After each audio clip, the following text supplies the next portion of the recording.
আপনারা অনেকে জানেন যে আমি গত মেবি 2 সপ্তাহ আগে একটা গাড়ি বা রোড অ্যাক্সিডেন্ট করেছিলাম। জানেন না আপনারা? আমি কিন্তু কালেমা পড়েই গিয়েছিলাম।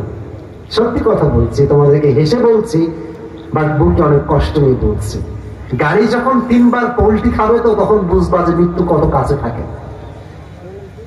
এমনে এমনে এমনে এমনে 4 বারের বেলায় গিয়ে গাড়িটা সোজা হয়েছে, তাও কোথায় খাদে গিয়ে পানিতে পড়ছে, গ্লাস ভাঙা হয়েছে আমাদের সামনে। আর আমি সেই দিন কি কপাল আমার, আমি সিট বেল্টও বাঁধি নাই। আপনাদের সবাই গাড়ির খবর দেন, সিট বেল্ট না বাঁধলে বিপদ আছে। কিন্তু আপনি এরোপ্লেনে উঠেছেন, দেখবেন যে বারবার বারবার বারবার বলে fasten your seat belt, বাঁধেন আপনার সিট বেল্ট। কারণ যখন ঝাঁকি মারবে আপনার মাথার সামনে লেগে মাথা ফাটতেও পারে। আমি কোনো বেল্টই বাঁধি নাই, এমনি বসে আছি। আর গাড়ি যতবার উল্টাইছে আমি কালেমা পড়েছি, কিন্তু আল্লাহর কি ফয়সালা, আমার চুল পরিমাণ কোনো আঘাত লাগে না। এই জন্য আমরা বলি, রাখে আল্লাহ মারে কে, মারে আল্লাহ। আল্লাহ তাআলা এই হেফাজতের মালিক। যুবক ভাইয়ারা, যখন তুমি মারা যাবা তুমি ভাববা না যে এই জীবনটাই শেষ, যেমনটা কাফেররা মনে করে। আমি কাফেরদের কথাগুলো কোরআন থেকে বলছি এবং সেগুলোকে আমি কোরআন থেকে উত্তর দিয়ে ভেঙে দিব। তাকবীর দেন সবাই মিলে, লিল্লাহি তাকবীর। কাফেররা প্রশ্ন করছে মুসলমানদের সবাইকে, আমার যুবক ভাইরা মনোযোগ দিয়ে শুনবেন, মুরব্বীরা মনোযোগ দেন। কাফেররা ডাক দিয়ে বলছে, وقال الذين كفروا أئذا كنا ترابا وآباؤنا أئنا لمخرجون। তাদের প্রশ্ন, the question is, when we and our father is reduced to dust, is this really possible that Allah will resurrect us again? যখন আমরা মরে মাটির সঙ্গে মিশে তেনা তেনা হয়ে মাটির সঙ্গে মিশে যাবে আমাদের হাড্ডি গুড্ডি, কেমনে সম্ভব যে আল্লাহ আবার জীবিত করবে? আল্লাহ জবাব দিচ্ছে, উলিল্লাহু ইউহয়িকুম সুম্মা ইউমীতুকুম সুম্মা ইয়াজমাউকুম ইলা ইয়াউমিল কিয়ামাহ। হে নবী, আপনি বলে দেন। তারা বলে, আমি পারবো না জীবিত করতে। বলেন তাদেরকে, আমি জীবন দিয়েছি, আবার আমি মরণ দিয়েছি, আবার কিয়ামতের দিন সবাইকে এক কাতারে দাঁড় করে দিবে। একজন আওয়াজ দিয়ে বলেন, তিনি কে? লা রাইবা ফীহি, there is no doubt in it, ওয়ালাকিন্না আকসারান নাস লা ইয়ালামুন, but most of the people don't know about it। বেশিরভাগ মানুষই গাফেল, তারা জানে না। এজন্য 1 নাম্বার বিশ্বাস, এই জীবনটাই শেষ জীবন নয়, কবরে আবার নতুন জীবন। লক্ষ্মীপুরের ভাইরা আছে না নাই? আপনারা বেজে গিয়েছে রাত প্রায় 11:20। আপনারা কি বিরক্ত হয়ে গেছেন নাকি সবাই? 12টা পর্যন্ত ওয়াজ করা যাবে তো ইনশাআল্লাহ? আমি উঠেছি 10:30টার সময়, এই জায়গাতে এসেছি। আমার কথা একটাই, ওয়াজ যেহেতু শুরু করেছি, I will not care about time limitation। যতক্ষণ যাবে এটা ততক্ষণই যাবে। কি আমার কথা কি ভুল না? ঠিক আছে যুবক ভাইয়েরা, আমাকে শেষ করতে দেন। তাহলে 1 নাম্বার বিষয়, পরকালে বিশ্বাস করলে পুনরুত্থানে বিশ্বাস করতে হবে। এই টুপি দিব কিন্তু ভাই, কথাগুলো মনোযোগ দিয়ে শুনো।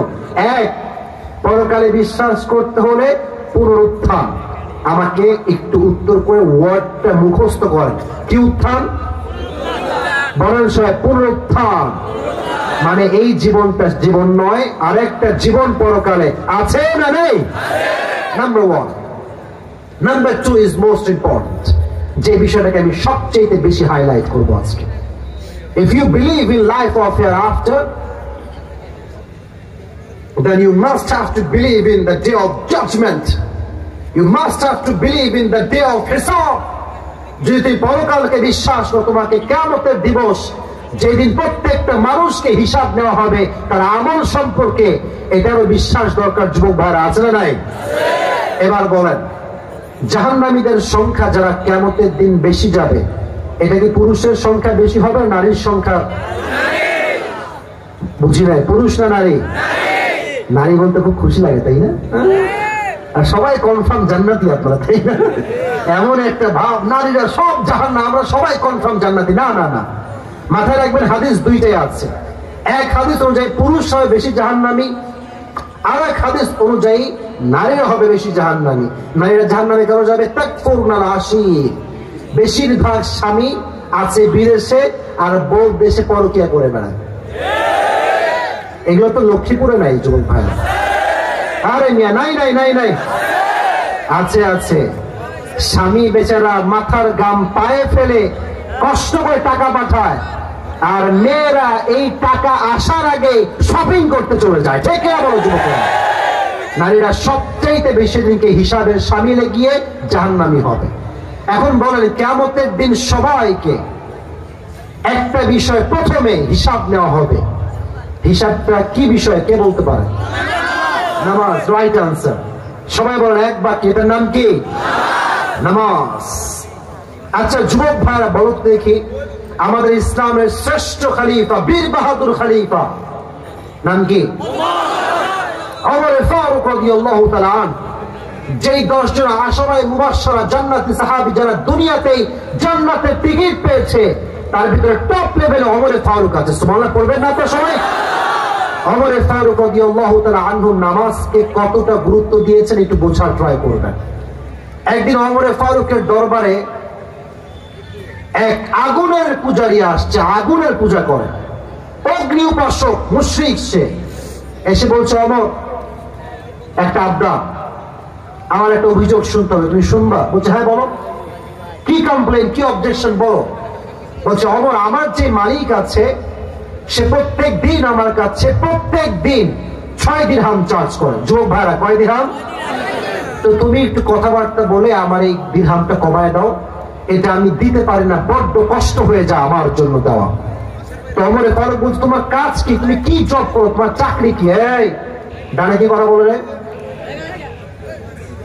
এখানে প্রত্যেকটা মানুষ চাতক পাখির মতো কথা শুনতে করে বলছে, যুবক ভাই কেউ কথা বলবে না। আর হ্যাঁ, একজন যুবক যার বউ নাই, সিঙ্গেল, দাঁড়িয়ে একটা জোরে তাকবীর দাও। কে আছে দেখি? বাঘের বাচ্চা।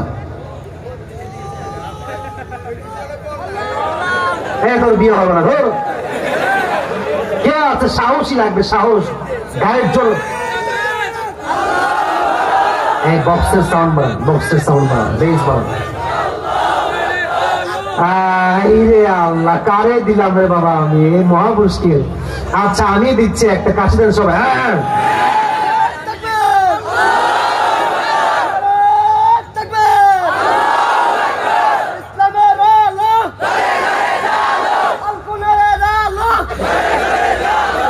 তোর বউ 40 ভাগ পাওয়া যাবে, 60 ভাগ পাওয়া যাবে না। সাউন্ডের জোর নাই রে বা। কাছে দেন সবাই। এবার দেন বাঘের বাচ্চার মতো হুঙ্কার দিয়ে থাকবে, লিল্লাহি তাকবীর।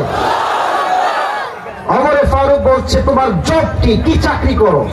বলছে আমি খঞ্জর বানাই, চাকু। তো বলছে চাকু বানাও? কেমন চাকু? বলছে খঞ্জর। ডানে হাসি শেষ, ওয়াজ শুরু হয়েছে, হাসি শেষ। খঞ্জর মানে হচ্ছে ডানেও চাকু বামেও চাকু, মাকবারাতু ফি ওয়াসাতি, হ্যান্ডেলটা হচ্ছে মাঝখানে। ওমর ফারুক বলছে তাই নাকি? তুমি তো এই কি অবস্থা? এতগুলো মানুষ চুপচাপ বসেছে, বারবার এই মাঝখানে কয়েকটা এরা মাইন্ড খাইছো? মাইন্ড দেবো কিন্তু একেবারে। ভালোবাসি, ভালোবাসার মামলা করো, খবরদার কোনো আওয়াজ করবো না মামলা। হ্যাঁ ভালোবাসি, বাবার থেকে রাগ করিস না। মানে এদের জন্য যেন পরিবেশ নষ্ট না হয়ে যায়। ঠিক কিনা বলো যুবক ভাই?